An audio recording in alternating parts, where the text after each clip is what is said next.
Have you ever wondered what time really is? Not the ticking of the clock, I mean, the way it bends and folds when the world sleeps. When the streets are empty, the sky is silent, and you feel like you're the last person alive. Like time itself is watching you. That's the question that's been clawing at the back of my mind ever since I started working the night shift at Redwood Regional Airport. A lonely stretch of concrete buried in the fog-soaked valleys of Northern California. I thought it would be peaceful. A few cargo planes, a scattering of late-night flights, and long hours where I could sip lukewarm coffee and listen to the soft hum of runway lights blinking through the mist. But peace wasn't what I found there. Instead, I found rules. And behind those rules, something watching. It all began last Thursday night. I pulled into the airport parking lot at exactly 1:27 a.m. The air was so cold it bit through my jacket, and the fog hung thick enough to blur the streetlights into pale, trembling halos. Only 3 cars sat under those lamps. One was mine, one belonged to the janitor, and the last, a dull grey sedan, to my night supervisor, Mr. Keller. The terminal loomed ahead, silent and sterile. Through the tall glass windows, I could see the reflection of the fog sliding like restless ghosts over the tarmac. When I stepped inside, the only sound was the mechanical hum of a vending machine, its fluorescent light flickering like a dying heartbeat. Keller was waiting near the security desk, a tall, tired man in his 60s. His pale face was carved with deep lines, and his eyes looked like they hadn't seen sunlight in years. Without much of a greeting, he handed me a clipboard. "These are the night protocols," he said flatly. "You'll need to follow them exactly." "I mean exactly, Ben." His voice was steady, but his hands, they trembled slightly, just enough for me to notice. I gave a small laugh, trying to lighten the mood. I've worked plenty of night shifts before. I know how this goes. But Keller didn't laugh. He just stared at me, long and hollow, like someone looking through glass at something they wish they couldn't see. "This place isn't like the others," he said. "Read the rules before you start." Then he turned and walked down the maintenance hallway. His footsteps echoed for far too long before fading into silence. I sat down at the empty terminal desk and unfolded the paper. It was old. The edges frayed, the surface yellowed like something that had been photocopied for years. The header read, "Night Security Rules. Redwood Regional Airport, effective 12 a.m. to 6 a.m. 8 rules." That was all. But the more I read them, the tighter something in my chest began to coil. 1. From 1:30 a.m. to 2:30 a.m., remain inside the main terminal. Do not look outside through the windows. At first, I smirked. It sounded absurd. Don't look outside. What were they expecting? Ghosts? But even as I read it, I found my eyes drifting toward the windows. The fog pressed against the glass like it had weight, like something behind it wanted to see in. I blinked, and for just a second, I thought I saw a faint silhouette standing in the mist. Motionless. Head tilted slightly. "It's nothing," I muttered. "Just the fog playing tricks." 2. If you hear the announcement system turn on, but no one is around, listen carefully. It is not for you. Do not respond. That line. It is not for you. Something about it felt personal, like the rules knew me before I knew them. 3. Between 2:30 a.m. and 3 a.m., walk the length of Concourse B once. Keep your flashlight low. Avoid Gate B3. Why only once? Why keep the flashlight low? The questions piled up, but the air felt heavier the more I stared at that page. 4. If someone knocks on the staff lounge door after 3 a.m., do not open it unless they say your full name correctly. I didn't know whether to laugh or shiver. Why would anyone come knocking at 3 a.m. in a closed terminal? 5. At 3:30 a.m., check the baggage carousel. If it is running, press the red stop button immediately. Do not look at what's on it. That one made my pulse skip. The wording, "Do not look at what's on it," felt like a warning carved out of someone else's nightmare.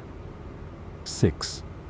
If you see a plane taxiing on the runway, but the tower reports no flight scheduled, do not approach it. Turn off the lights in the control booth and wait. The paper was trembling in my hands now. I told myself it was just nerves. But the fog outside had thickened, and through it I could swear I heard the faint whine of an engine somewhere in the distance. 7. At 4 a.m. you will see a woman in uniform walking toward gate A1. Do not speak to her. Do not follow her. My breath caught. You will see a woman, not if, not maybe. You will. That certainty. It was terrifying. 8. At sunrise, return this clipboard to the maintenance office. You'll know if you did everything right. You'll know. 2 words that felt like a promise and a threat all at once. I remember sitting there, the buzzing fluorescent lights overhead flickering slightly as I read those rules again and again, each one sinking deeper into my mind until I could almost hear Keller's voice whispering them in the back of my skull. And as the clock struck 1:30 a.m., I felt something shift, not in the room, but in the air itself. It was as if the airport had exhaled. Somewhere beyond the glass, something moved, and before I knew it, the night had begun to breathe with me. I wish I could say I made it through that night unscathed, that I followed the rules, that I'm sure of what was real and what wasn't. But when dawn came, I walked into Keller's office to return the clipboard. He looked up at me and said, "You weren't supposed to be back." And in that moment, I realized something far worse. I don't remember ever leaving the terminal. I read the list twice, once with curiosity, the second time with a growing sense that I shouldn't have. At first, I thought it was some kind of elaborate hazing ritual. Maybe Keller wanted to test how seriously I'd take my new role. Or maybe he just enjoyed watching rookies squirm under fluorescent lights. But there was something different about that list. Something in its tone. The way those final words, "You'll know if you did everything right," lingered like a cold breath on my neck. It made my skin prickle. It was already 1:45 a.m. The airport was dead silent, save for the faint electrical hum of the overhead bulbs.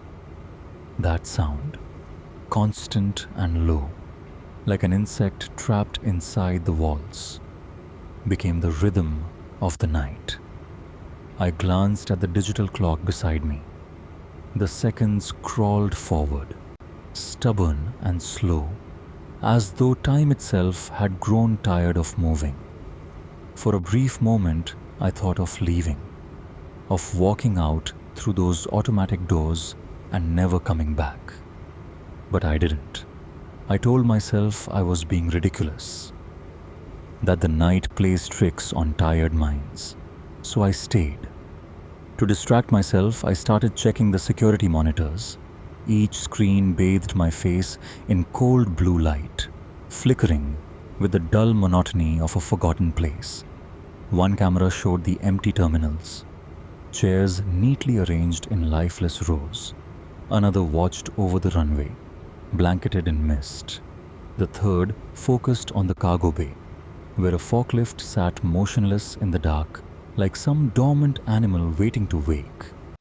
Everything looked painfully ordinary, and yet something inside me whispered that ordinary didn't belong here. Then my gaze drifted to the large window directly ahead. The fog had grown thicker, not just thick. It was pressing against the glass, heavy and deliberate, like it wanted to seep inside. The runway lights beyond it were faint, distorted halos, swallowed by the night. That's when rule number 1 clawed its way back into my mind. From 1:30 a.m. to 2:30 a.m., remain inside the main terminal. Do not look outside through the windows. A chill trickled down my spine. I quickly turned my chair away from the glass, forcing my eyes to stay on the monitors instead. But no matter how I tried to focus, I could still feel it. That pressure behind me, like the fog was watching. It sounds insane, I know. Fog doesn't watch. And yet, sometimes, when the air is too still and your heart beats too loud, logic starts to lose its footing. I kept my chair turned for the next 30 minutes. I didn't glance up. Not even once. Though, I swear I heard faint tapping against the glass. The silence broke like a bone snapping in the dark. The overhead speaker crackled to life with a dry burst of static. I flinched so hard, my knee hit the underside of the desk. "Attention! Attention, passengers!" The voice that followed was garbled, stretched and twisted by the old PA system. It sounded like it was coming from far away, or maybe underwater. I froze. There were no passengers tonight. No flights scheduled until morning. The voice continued, each word dragging itself across the ceiling. "Flight 117 has landed. Please proceed to gate B3. My blood turned cold. B3. The one place the rules said to avoid. I told myself this had to be a test. Keller must have set up some kind of prank, maybe to see if I'd panic. I tried to smile at the thought, but my lips wouldn't move. Then I noticed something on the monitor. The camera for Concourse B flickered once, then steadied. The motion sensor light had come on. Someone was there. A faint silhouette appeared at the far end of the corridor, barely visible through the grainy feed. It moved slowly, deliberately, a human shape, but not quite right. The proportions seemed off. Too tall, maybe? Or maybe the head was tilted at a wrong, unnatural angle. My throat tightened. I leaned closer. Something hung from its hand. It was dragging it along the floor. The sound reached me a second later, faint but real, through the speaker system. A soft, dragging rhythm, syncopated with uneven footsteps. The PA crackled again, this time with nothing but static. Then between the bursts came something that sounded like whispering. Not words, just the shape of them. That's when the rule came back to me like a command. If you hear the announcement system turn on, but no one is around, listen carefully. It is not for you. Do not respond. I sat frozen, every muscle rigid, my pulse thundering in my ears. The air itself felt viscous, as if sound couldn't move through it. I didn't respond. I didn't breathe. I just stared at the monitor until the figure slowly faded into the fog. The motion light flickered off, and just like that, the PA went silent. The clock on my desk read 2:30 a.m. That was when I realized. I'd been gripping the edge of the desk so hard that my knuckles had gone white. I told myself it was over, that I'd passed whatever strange test this was. But as I leaned back in the chair, trying to steady my breath, the radio on the desk whispered softly. A voice, broken and distant, speaking my name. And it didn't sound like Keller. Rule number 3 loomed in my mind like a warning carved in stone. Between 2:30 a.m. and 3 a.m., you must walk the length of Concourse B once. Keep your flashlight low. Avoid gate B3. I forced myself to stand. Every muscle tense as I grabbed my flashlight. Its beam cut a thin, shaky line through the dense darkness of the terminal, illuminating the polished floors that gleamed under the dim emergency lights. The echo of my shoes seemed unnaturally loud, bouncing off walls like a distant drumbeat marking my march into something I didn't want to name. The vending machines glowed faintly along the corridor, their dull fluorescent faces flickering like dying eyes. I tried to focus on mundane things. A trash bin, a row of empty chairs. Anything that grounded me in reality. Halfway down Concourse B, I froze. On the floor, wet footprints traced a jagged path from the emergency exit straight toward gate B3. The prints were small but deliberate, almost human. The liquid glistened faintly under my flashlight, reflecting the dim light like a trail left for me to follow. But not by choice. I swallowed hard, my throat dry. The footprints stopped abruptly before the gate. The glass doors were fogged over, but a faint imprint pressed against them caught my eye. A handprint. Just one. Smudged, like it had been waiting for someone. Me. My fingers tightened around the flashlight. My pulse thundered in my ears like a warning bell. Then my mind snapped back to rule number 3. Avoid gate B3. I backed away slowly, each step measured and deliberate, keeping the flashlight beam low, just as instructed. I didn't dare look back. The concourse stretched endlessly behind me, the shadows seemingly shifting with each hesitant movement. Finally, I reached the end of the hallway.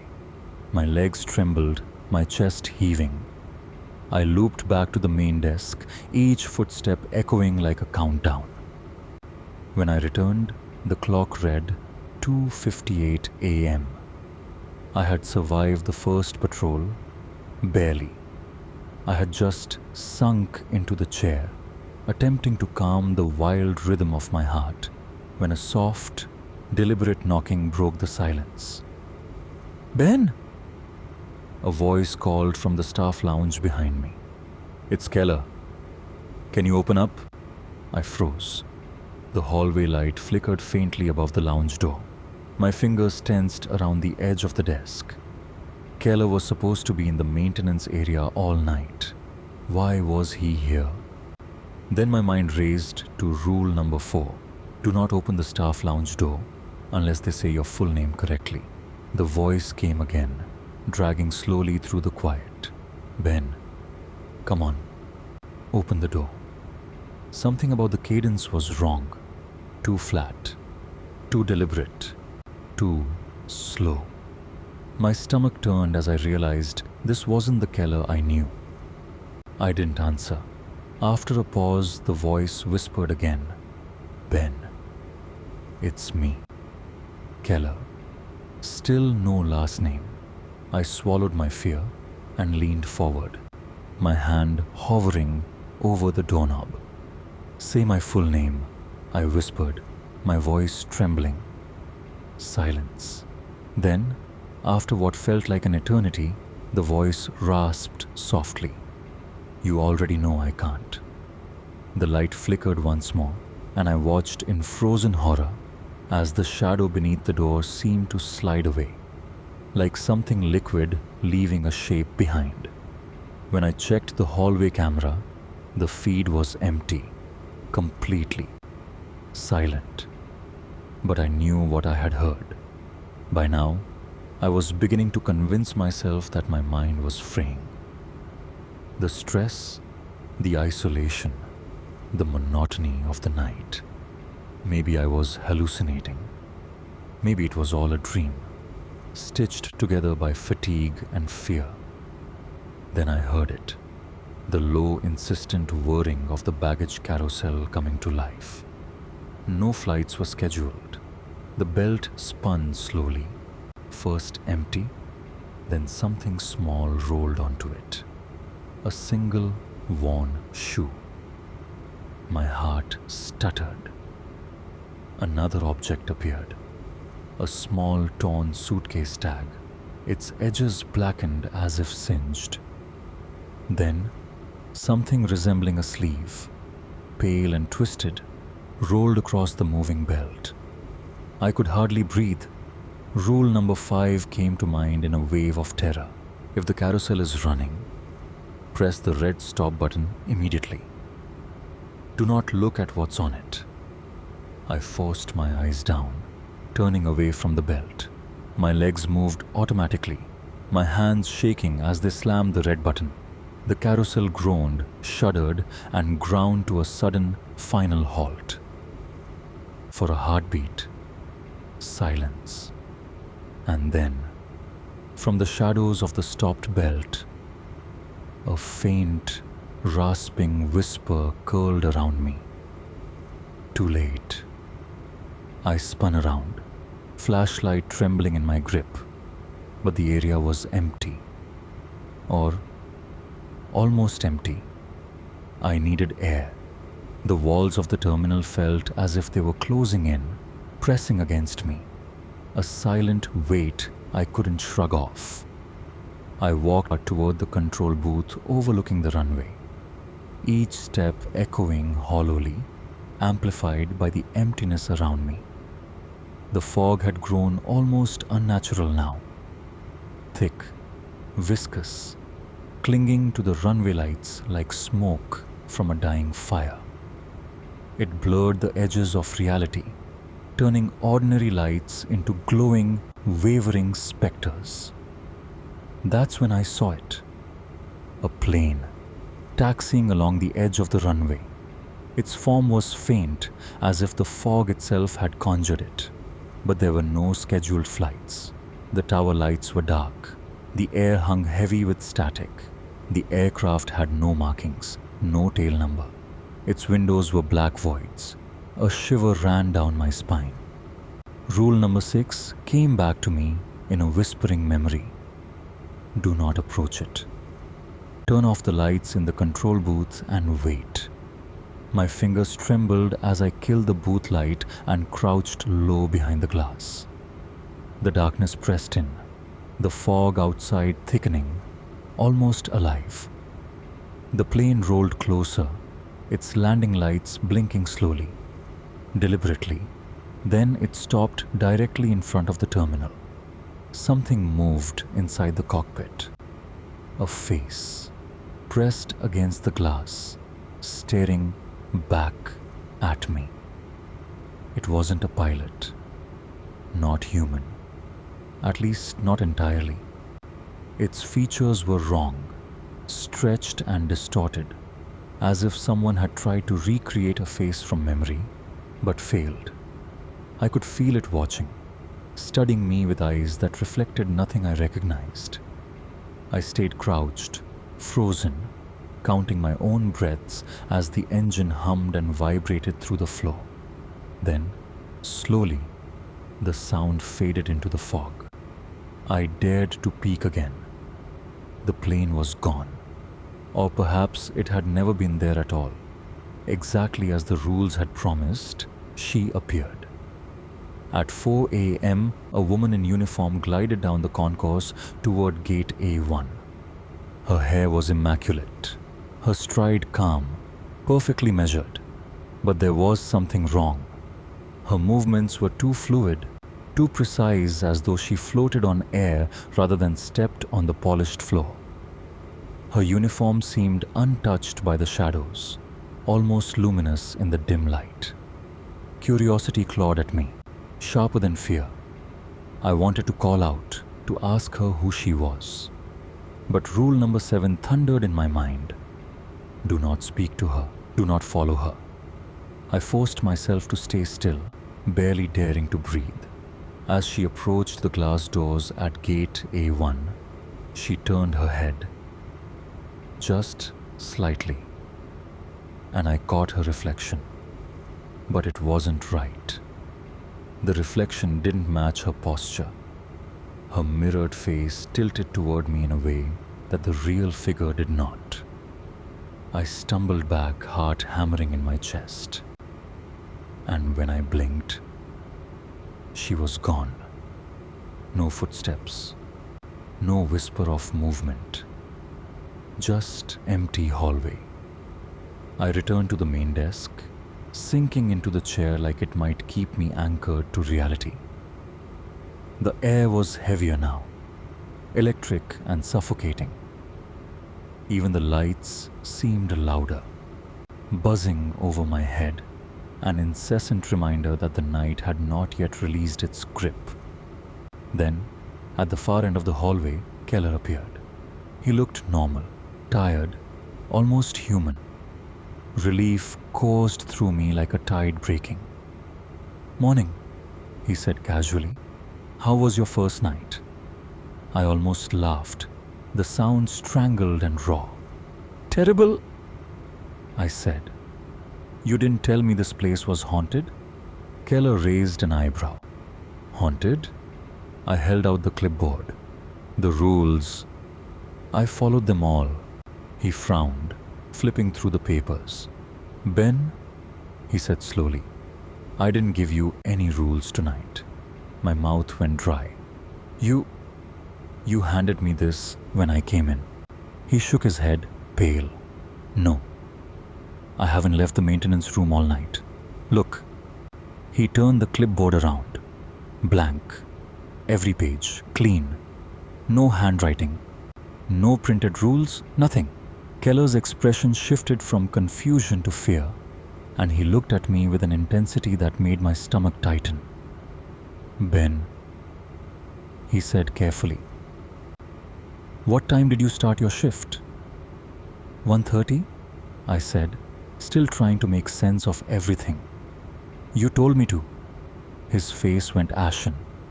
"No one has worked the 1:30 a.m. shift here in months," he whispered, almost to himself. "Not since the accident last February." The blood drained from my face, and then it hit me. The airport, the rules, the fog, the shadows. I had been walking through a night that wasn't meant for anyone to survive. A night that had been waiting for me. I wanted to leave, to run outside into the fog and never look back. But when I turned toward the exit, the main doors were gone. The terminal stretched endlessly, silent and suffocating, and in the distance I saw her again. The woman from gate A1. And this time, she was smiling.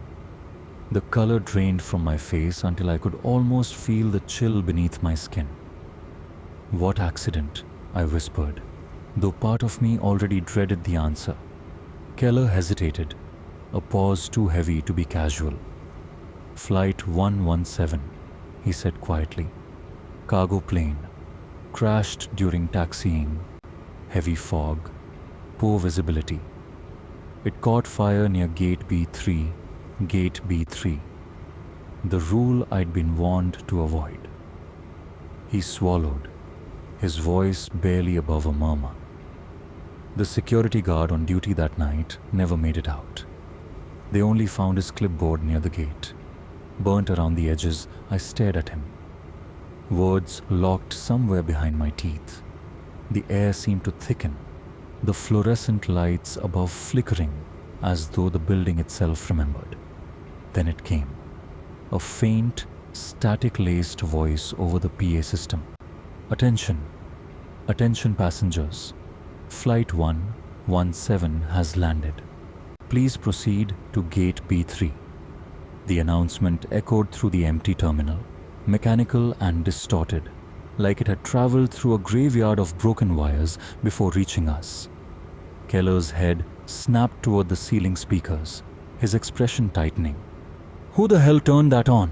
he hissed, but I already knew. A primal dread gripped my chest as I turned toward the security monitors behind him. The screen glowed faintly, a feed from the front desk. There, sitting in the chair I had just vacated, was a figure, wearing my uniform, head tilted at the same angle, hands resting calmly on the desk, and in front of him, that same clipboard.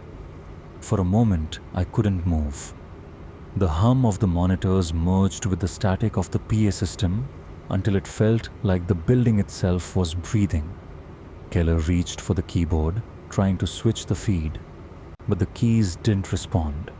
The screen flickered violently, lines of interference crawling across it like veins. Then, the image cleared again, and the figure turned toward the camera, toward me. And as the fluorescent light bled across the screen, I realized the face staring back wasn't mine anymore. It was hollow, pale, and flickering between shapes I couldn't recognize. The room began to vibrate softly. Somewhere in the distance, a conveyor belt groaned to life. The fog pressed harder against the glass outside, wrapping the terminal like a cocoon. Keller shouted something. I couldn't hear it. The sound was fading, like I was being pulled underwater. All I could hear now was the PA voice repeating, calm and patient. "Flight 117 has landed. Please proceed to gate B3. And in the black reflection of the monitor, I saw movement. My reflection, standing behind me. The screen flickered one last time, and the hum of electricity faded into something quieter, something that almost sounded like breathing. When I looked up, the world outside the terminal had changed. The fog was no longer white. It glowed faintly, painted in gold by the approaching sunrise. But it didn't feel warm. It felt like the kind of light you see in dreams, when you can't tell if you're awake or remembering. I tried to speak, but my voice caught somewhere between thought and air. The silence around me felt too dense to break. Was I still Ben, the night guard who followed a list of impossible rules? Or was I now something else entirely? Something that waited. The question rattled through my skull, echoing like footsteps in an empty hall. I could almost hear the rhythmic clack of my own patrol from earlier, the sound of shoes on polished floors, repeating endlessly in the dark. Somewhere deep within the terminal, the PA system crackled back to life, softer this time, almost compassionate. "You'll know if you did everything right." The words lingered, looping like a lullaby from the other side of sanity. And in that instant, I understood.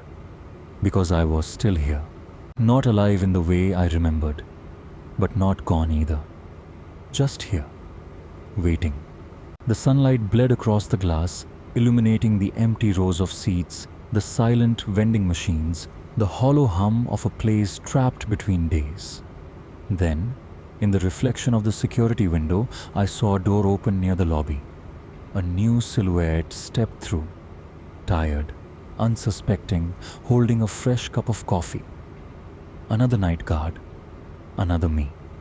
I felt my lips move, not of my own will, but as if a script had already been written for me. And when the new guard looked my way, I smiled faintly, holding out the clipboard that no longer felt like paper at all.